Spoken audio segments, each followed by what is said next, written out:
Bonjour, bienvenue à la Japan Expo. Est-ce que vous pouvez vous présenter s'il vous plaît?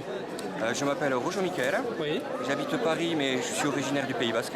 Ok. Et c'est la première fois que vous venez à la Japan Expo? Non, c'est la quatrième. Quatrième fois.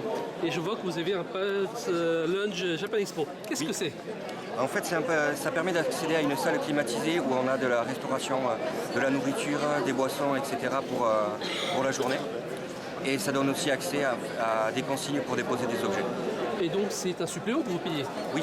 Donc contrairement aux autres personnes qui ont pas ce pass lunch, vous avez payé combien en plus sans discrétion? Par rapport à un zen, le zen est à 80, j'ai payé 50 € de plus. Pour manger à volonté, pour boire à volonté. En théorie. Parce qu'en pratique, comment ça se passe? En pratique, l'an dernier, on avait déjà les passes maximum qui étaient les Platinum. Ouais. Ils étaient plus chers, ils étaient à 190 € l'an dernier. Ouais. On avait accès à beaucoup plus de choses. On avait un sac rempli de goodies différents, dont le t-shirt de Japan Expo de la Dancourt, accès à la lounge climatisée où on avait restauration, etc. Ouais. Le problème l'an dernier, c'est qu'en fait, arrivé en milieu de matinée, tout était déjà en rupture. Super. Donc je pense que c'est aussi pour ça qu'ils ont réduit le nombre de passes cette année comme celui-ci. On avait aussi accès à des coups de fil, autres, etc. Mais cette année, en fait, on trouve qu'on a payé trop cher pour des billets comme ça. On n'a pas les mêmes avantages. Ce qui était bien aussi l'an dernier, on avait des avantages au niveau des dédicaces. Beaucoup plus de chances d'avoir les dédicaces des personnes qu'on voulait voir. Ouais. Cette année, ce ne sera pas forcément le cas. On aura les mêmes chances. Voilà. Okay. On paye en fait 50 € de plus juste pour avoir accès à la salle climatisée. C'est de l'arnaque quoi. Non, parce qu'en fait, honnêtement, il vaut largement le coup. Mais est-ce que la salle est climatisée? Il y a beaucoup de monde par rapport au... Il n'y a que 40 billets. 40 billets dans une salle, grande salle quoi. Oui, mais tout le monde n'y est pas en même temps.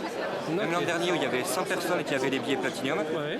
on n'a jamais vu plus de 15 personnes en même temps dans la salle. Ok, C'était donc- vraiment... Et on peut boire à volonté? Oui. Et manger à volonté? Oui, c'est des pâtisseries, des petits trucs, des machins. Il y avait aussi des petits sandwichs l'an dernier.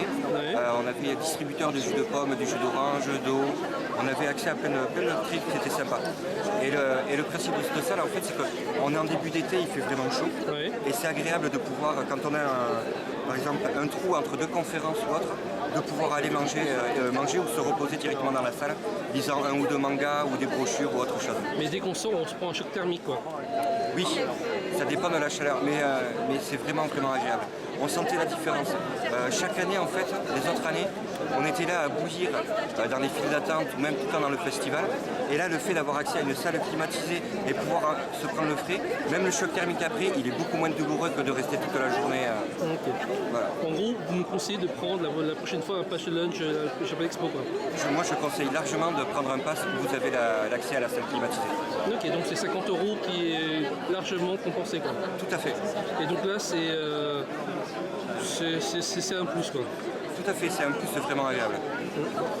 Et donc, oui, je vous écoute. Pour ceux qui veulent vraiment profiter du festival à fond, Oui. comme nous, on vient pas que pour une ou deux choses, on vient voir que ce soit du jeu vidéo, de l'animé, des conférences sur des mangas ou même sur la culture japonaise, etc. Tous les stands, on va vraiment tout visiter, comme chaque année.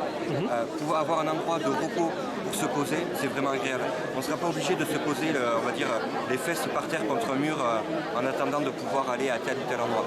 Ok. C'est vraiment agréable de pouvoir se reposer et d'avoir un endroit comme ça. Et vous n'avez pas eu de mal à acheter des billets sur internet? C'était pas trop la galère? C'est un peu compliqué, mais on a appris de nos erreurs passées. Et on a des petites astuces pour avoir les billets qu'on veut. Donc en gros, appuyez sur F5, rafraîchir. Oui, non. Il y a une autre petite astuce. Je ne vais pas la dévoiler. Ouais, on va couper la caméra. On coupera, ouais. On a une petite astuce exprès pour récupérer les billets. On s'en est aperçu l'an dernier, on a profité l'an dernier et on a refait la même fois cette année. Et un petit coucou à la caméra aux personnes qui vous reconnaîtront. Coucou à tout le monde, profitez bien et éclatez-vous surtout. Ok, merci bien. Je vous en prie.